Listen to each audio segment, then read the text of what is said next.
Hello, welcome back to Rejuvenated Women, Impeccable Health for High-Performing Women. I'm your host, Dr. Alex Swenson Ridley, and today I'm really excited to be joined by Dr. Nelli Gluzman. She is known as Dr. Mom, and her passion for focusing on the root cause of the problem rather than the symptoms.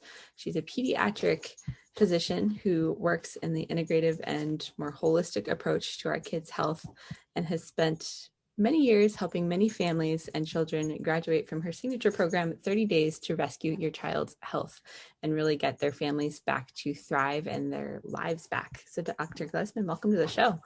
Thank you so much for having me on. I'm really excited to have you here. And so I mentioned before we hit record, you're the second pediatrician that I've brought on, and I hold a background in pediatric chiropractic. And I think it's so relevant to our conversation as women, high performing women, because a lot of us are moms and a lot of us are dealing with, trying to manage our kids' health as well as our own health. And so I'm excited to just kind of have this conversation out of that parameter. But as I always like to start, just if you don't mind sharing a little bit about how you got into doing what it is that you do. Sure. Yes. Thanks. What it is that I do, I feel like I was a pediatrician for so many years before I really became, I feel like, really stepped into my power as someone that really works on healing, because I was already a pediatrician for many years, working in a hospital setting as a hospitalist, working with the sickest children when my daughter was about 2 and she was constantly sick. I mean, every little virus would turn into a bacterial infection. She had rashes and she would miss so many days of school, and she would wake up crying and itchy and congested. And it was just such a mess. And I felt so scared and so disempowered and guilty and angry. And even as a pediatrician, I just wasn't feeling like having multiple courses of antibiotics and band-aid solutions like steroids and creams and inhalers to treat the symptoms be her ultimate destiny. And I was really scared for her. And so I decided that I'm going to look for a way to help her. But you'd be surprised, it was actually really hard to get information. Even being in New York, where we should be able to have access to a lot of information and really great providers. There are a lot of people living here, and there's a huge push for like functional medicine and integrative medicine for adults in New York. There was almost nothing for pediatrics. And so it took me such a long time, so many months of waiting. It was so expensive to find a solution that yes, it helped, but it was really a painful, long process because it was so hard to find the right information. And I felt so disempowered until I did. And so I found this really great doctor for her who practiced functional medicine. And we determined that it was her gut health that was suffering. It was the foundation of all of her health. And within a few months of changing just a few simple things like her diet and adding ferments into her life and just giving her the building blocks she needed to heal, she just really completely turned around, and I'm happy to say that she's been really healthy since. And so I was so inspired by this journey and so inspired by how accessible this information should be to all families who need it, that I opened a functional medicine practice for pediatrics called Blossom Pediatrics, which is in New York and New Jersey.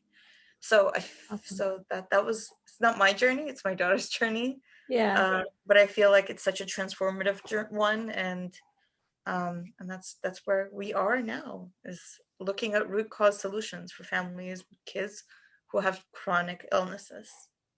Awesome. And, you bring up a lot of good points. Like one is just the journey as a mom and feeling so disempowered and so, lost in the sea of trying to find answers. And whether it's our own health, or I think it's even worse when it's our kids' health, because, we want to be there for them and, help them be as healthy as they possibly can be. And I think it's really true, even now, like, in my own pediatric world, it's like people are either afraid to work with kids in more alternative ways, or there's not a lot of answers, not a lot of solutions. It's just kind of, and I know you focus specifically on kids with like asthma, allergies, and what was the third A? There's three A's. Eczema. eczema. It wasn't an A, it was an E. So asthma, allergies, and eczema, which are definitely all tied to the gut. But I'm just curious what your thoughts are on, like, I know in my practice, I started seeing more and more kids that even if, mom was doing all the right things and healthy and like had the vaginal delivery and a lot of the things that support healthy gut function, they were still coming out with, like, I'd see a lot of colicky babies, a lot of like crazy baby acne, a lot, all that stuff. So I'm just curious kind of what your thoughts are on why our kids are in the position they're in and what we can start to do to help them. Yeah, so great question, which has really no simple answer. No. And it's so frustrating because there is no simple answer. And so many, I mean, even as a mom myself, I would be like, why is this? Why my child? What did I do wrong? I thought I did everything right. I did everything my doctor asked of me during pregnancy. I thought I did everything right. What did I do wrong? Why is this happening to my child? And very often also, in the world of like conventional mainstream medicine, moms and dads are told every day that it's just genetic. Your child is just born with these genes, and that's the reason why this is happening, which is actually not true. This is just Not. it's it's like completely ignoring the whole entire knowledge of epigenetics, which is how environment influences the genetic expression of every single disease and every single person. And I feel like this is so disempowering because you can't be told like this is just genetic. It was nothing that there. This is not true. It's like saying there's no solution. And so Right. many parents in mainstream medicine are told, even I was told this, like, well, your kid will just outgrow it. But that's also so disempowering because what are we supposed to just sit and wait and do nothing and continue to treat the band-aid symptoms? It's just such a pet peeve of mine. We hear as parents all the time from really great, well-meaning physicians in mainstream and conventional medicine that the best solutions for our kids are the steroids, the creams, the prescriptions, the antibiotics, all those medications that relieve symptoms. But conventional medicine and mainstream medicine only looks at one side of the equation. It only looks at relieving symptoms primarily. It doesn't really look at all to address the root cause. And so why this is happening, why there is such a huge increase in the number of kids who have chronic eczema, asthma, allergies, digestive issues. I mean, the numbers are really skyrocketing, unfortunately, is multifactorial. And there's not one answer to this. I can say that it's not anyone's fault as a parent. That's really important to remember because guilt will get you nowhere. We have to look ahead. The good news is there's so much you can do for your child to Yeah. help reverse these symptoms. Kids are so resilient. They will heal. You just have to give them the building blocks that they need to heal. And don't get disempowered by messages like it's just genetic and the best solutions are band-aid solutions. Look beyond conventional medicine to help heal your child because the information is out there. You have to know where to look and find someone you trust to get it and look forward. So yes, there are many reasons why this is happening. A lot of that is toxic overload. Most of that stems from, a lot of chronic childhood illnesses stemming from a dysbiosis or problems with the gut. Right. And so the good news is that it's really simple and easy to heal. You can take steps now to address this problem, and they're within reach for every single person. Yeah. And I think we might circle back to kind of like what you do to start healing. Cause I hear from a lot of women I work with, because obviously I'm coming at like mom with, changes to your lifestyle and nutrition, all of that stuff that helps you heal. And it's always like, well, what about my kids? Cause it's like we put them in their like separate little world with all the kid food and all, and that it doesn't have to be that way. Like they need the same things that we do. And so, so much of, I feel like we've almost normalized, asthma, allergy, and eczema is just like, well, everybody has it. And then I'm working with women, in their 30s and 40s and 50s who have had it their whole lives and just thought it was normal. And so, this is really like, where do we start? What are some of the simple things that moms can start doing with their kids just to help them start to heal? Yeah. So keep in mind that if it's safe for a child, especially if it's like holistic medicine, and if it's Right. safe for a child, then going to be safe for an adult, because in pediatrics we're kind of limited as to what we can do. In Right. adult medicine, we can use supplements, which are amazing and they're very potent, but they're not tested on children, nor is it a good idea to do that, because everything that you need can come from food. And so what I would say is the best place to start would be to use food as medicine. I do like a 4-week protocol, which builds upon last week. So in the first week, I work with families to reduce toxic overload that you can't control for in your household. And that would mean remove all the processed foods, remove all the sugar, the colorings, the additives, start eating more seasonal, local, organic, the small steps. But this is probably the hardest part, because it's an elimination. You're getting rid of all the things that are not serving you or your child or your family. The next step, or week 2, is when we start to give your child all the nutrients that they need to fuel them. And that would look something like juicing. I'm a huge fan of juicing. I think it's very kid friendly. It's very effective. It's delicious. It's easy to do. It's something that, it's like restoring all the vitamins and minerals that our kids need really quickly. Yeah. The third week was where it gets a little tricky, because we're adding a lot of things in. So stocks and broths are used to heal the gut lining.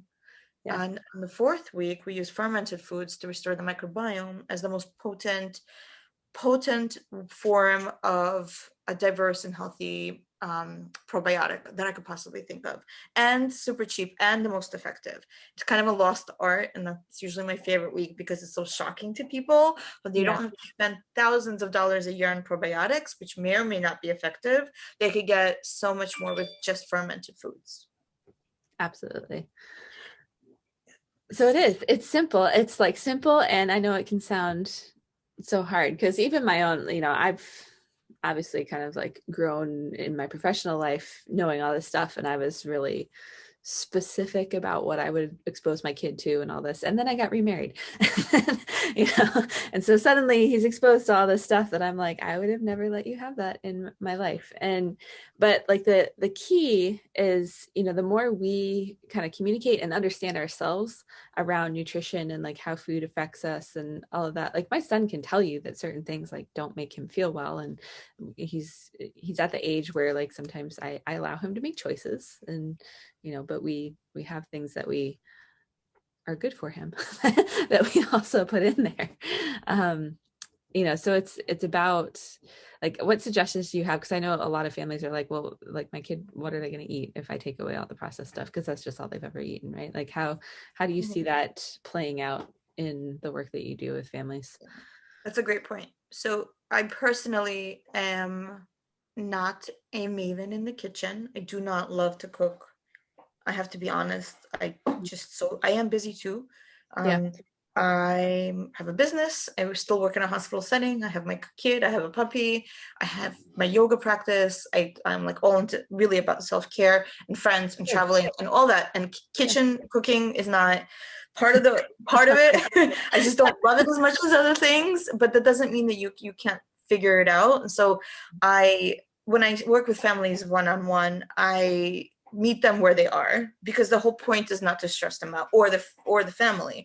So if you start like saying you must do this and this and this and this, take all the things out that you're used to. Your child may not have anything that they normally do. Forget about the holidays and forget about your snack time and forget about grandma's house Sunday dinner and just forget about everything that you used to love, that you identified with as a family, because so much of it centers around food. If I start laying down those laws, it will never ever work. So the point is not to be perfect. The point is to make small changes that your whole family is comfortable with. I use a lot of shortcuts. I have like my trusted, like fermenting food is not simple. It's a whole process. Right. Some people love it. Some people don't. You have to be super patient because you'll fail many times. And so you don't have to ferment. You just have to know where to get what you need. Right. So I direct the families that I work with in person, but also like in my virtual digital program, exactly what are the trusted sources that you could look at to see where do I get the best ferments or the stocks and the broths. What are some substitutions that can be made? I have like whole lists of like, if your kid loves potato chips, you could make you could substitute it with something else, like Mhm. I don't know, kale chips. I know, don't knock it till you try it. They're Kale amazing. chips are I can amazing. eat them. It's just an example. So, if your kid loves muffins, then make them from oats instead of like flat white flour. So Right. sugar is really easy to substitute. If your kid loves baked goods, instead of using sugar, use raw organic local honey, because that's a healing food, especially for kids who have eczema, asthma, and allergies. So it's not like stop doing all the things you love. It's more like make some different choices this week, because it's not a sprint. This is a marathon. We learn something new every day, and it doesn't have to be perfect. It's just about finding the right resource that helps you. Yeah, I love that. And, I think like whether you're doing this for your kids or not, like just being clear that baby steps Yeah. are okay. I think especially for my kind of wiring, and that's largely who I talk to, and probably you too. It's like, well, it's like all or nothing. Like I either have to do this 100% or I'm 100% off the wagon. Like, and we have to let go of that mentality to really make any progress, because it's completely insane otherwise. Being able to just let that go and step out of the overwhelm and break it down into smaller steps, and trusting that even like the small changes make a huge difference. I've seen in my own kid and in other kids I've worked with too, and I'm sure you have, like the slightest alteration can start to make the biggest difference in just so many ways. Yeah. So often it would be like week one, and we would just remove gluten and dairy and sugar. And after the kids have sugar addiction problems like resolve, which everyone does, you'll have them craving it and crying for it, and like this happens to me all the time too. So Yep. um but within just like a week, you could see symptoms of eczema resolving. Eczema is kind of easier to treat than allergies, for sure. um but sometimes it takes months of doing something, sometimes it takes years. And then so often parents ask me like, what do we do after the protocol? Like, my kid is great, what's next? So the answer is like, if it's working, you continue on this journey. Don't bring stuff back that wasn't working before. But at that point, you know what happens so often?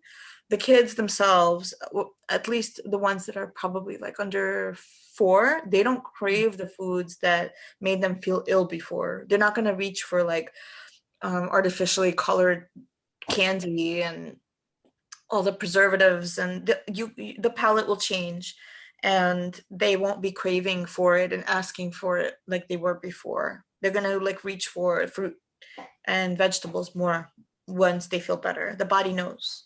That Yeah, always blows my mind, and it's so nice to see. it is for sure. And I've seen that as well. And just, if you have healthier stuff on hand, like if you have the fruit and have like snacky vegetables and stuff, my son will always reach for that stuff first.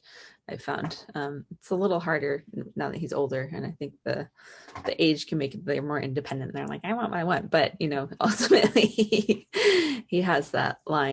It's my last question, because I hear this a lot from women, is like, what advice do you have around getting the whole family on board? Because obviously with kids' health, it becomes, it's a family Mm-hmm. thing. Like they need support. They need, it's I don't want to say it's easier, but for women, we can just decide like, hey, I'm doing this thing, and either you're with me or you're not. Like that's the approach I've always taken. But it's important to me, and I'm not going to eat the pizza that you brought home. So, like, so how do you kind of Okay. help support? Yeah. So this is a great question, and I personally struggle with it all the time.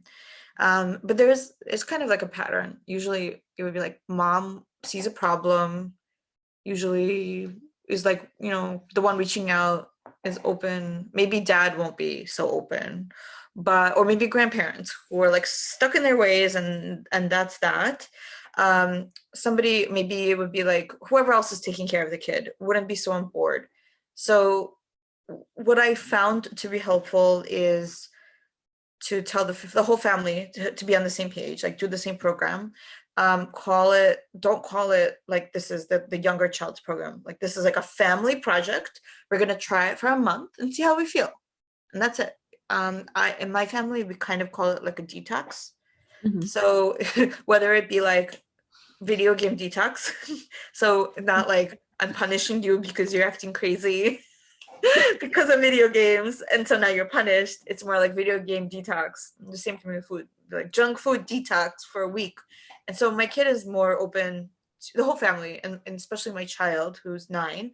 She's more open to being on board because it's not like a punishment, like there's something wrong and we must fix it. It's more like we're getting all better and we're doing something healthy for us just to be better.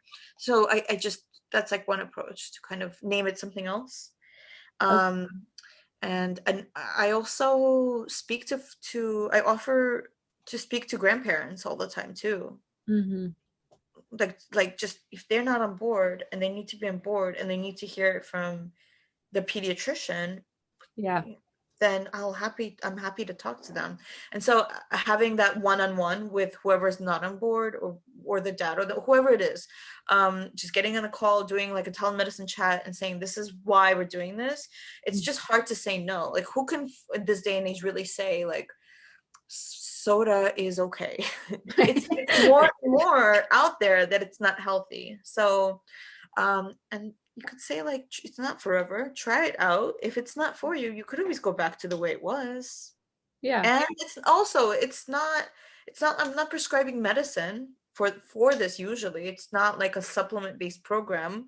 It's through food, and who could argue the healing power of food?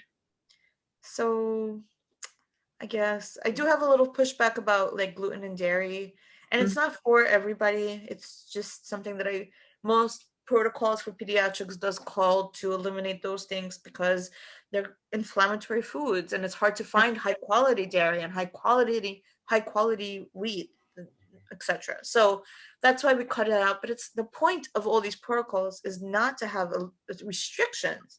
The whole point is to be able to have a child that could eat anything and not have digestive issues, rashes, allergies, walk around with an EpiPen.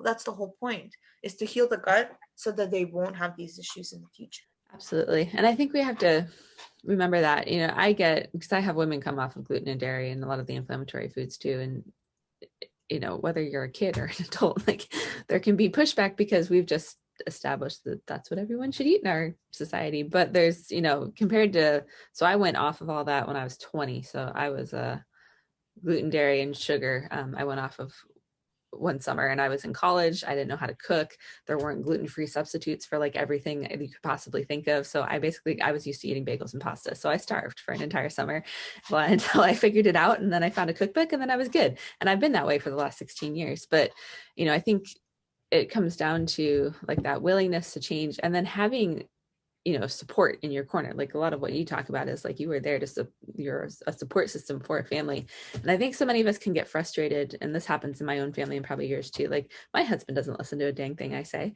about food or about health, and that's just like the nature of our relationship. And I think that can be true for a lot of us, where we need that outside input. And so that's where having a provider and somebody who can really help support you in that way is key. Yeah. Just You mentioned community support. There are so many clinical studies that show that having a community uh, significantly increases success in any program that you're doing, of any goal. yeah. I have like an online community for all the families going through my programs, which is very helpful because it's you end up bonding over everything, Yeah. and you have people who, when we meet like once a week, it's it feels okay, if it feels better to know that you're not alone and that you could like go, either in once a week live, or go on the community group, the rescue community group, and just be like, I'm so sick and tired of the eczema, I'm scared, I feel alone, and the amount of support is incredible. So and we do this because community support is clinically proven to help. So if you can't get it from your own family and from your own corner, because maybe that's just not what's happening in your immediate surroundings, you could always find it in other places. And that's the beauty of the internet. Zoom, And honestly, podcasts, 2020, and 'cause communities. Mhm. I don't know about for you, but it fast tracked my going into a virtual space and building more an online community and all of that. And so, we have more opportunity than ever really to connect in that way. So Yeah, I almost feel like it's a little bit selfish because I'm a human and I'm a busy human mom, and sometimes I mess up. I'm like pizza for dinner every day this week, and then I feel bad, and then I reach for my community to say like I messed up, I feel bad, and then they're the ones that go, "You're just human. It's okay. Look forward." Like those are my words. So I almost feel like I've built this because I needed it and it helped me so much, and so it works for me, and I'm really happy, and I feel like the families that I work with are really happy too. that's awesome. And, I think it's important to hear because it's so easy to feel like we're alone on an island and dealing with whatever, our immediate stressors are. And not like everyone's journey is the same, but, there are other people out there who are on the similar journey, and we're never really alone in going through whatever we're going through. So, Well said. yeah, it's important to remember for sure. So, just kind of in wrapping this up, do you have any parting words of wisdom? Or, we've talked a lot about, and obviously on this show I talk all the time about how to really take control of your own health as a mom, a female high performing woman, all of that, but now we're talking about including those other people in your life in that. Mm, yeah. Yeah, so Uh, Something that's been on my radar that I've been really what helps my family get it together and get organized, and kind of, especially with meals and goals and health, and making like better choices, is to have a family meeting once a week, awesome. and to put everything like on a calendar, and whatever that may be, maybe it's just like a calendar of events, or maybe it's just talking about goals, or maybe it's talking about health goals. So kind of like spending 20 minutes, 10 minutes, an hour, getting everything on the same page. We write all our like goals for the week, and Awesome. we post it all on the fridge, Mm-hmm. and a lot of that for me revolves around making like healthier choices, and for my daughter too. So whether that be physical health or emotional health, spiritual health, being more creative, being more flow, in a flow state, being just a better human, a better friend, all that is health. And so screen time, and so that helps me a lot. So that's my kind of idea for you viewers. Maybe spend some time once a week getting on the same page as a family. Yeah, I love that. And then because that's community in and of itself, if you all kind of know what your goals are and can help support each other in that way too. So that's beautiful. I love it. Well, where can our listeners connect with you if they want to? So that you could find me on social, which is Dr. like Dr. underscore Gluzman. Or you can find me on my website, which is blossompediatrics.com. Awesome. And I'll put all that in the show notes. Well, Dr. Gluzman, thank you so much for taking the time and joining us and just kind of sharing, your insight around helping our kids really heal from the root cause because of whatever's going on, because it's important and big. So Thank you so much. And thank you for making such an empowering podcast. thank you.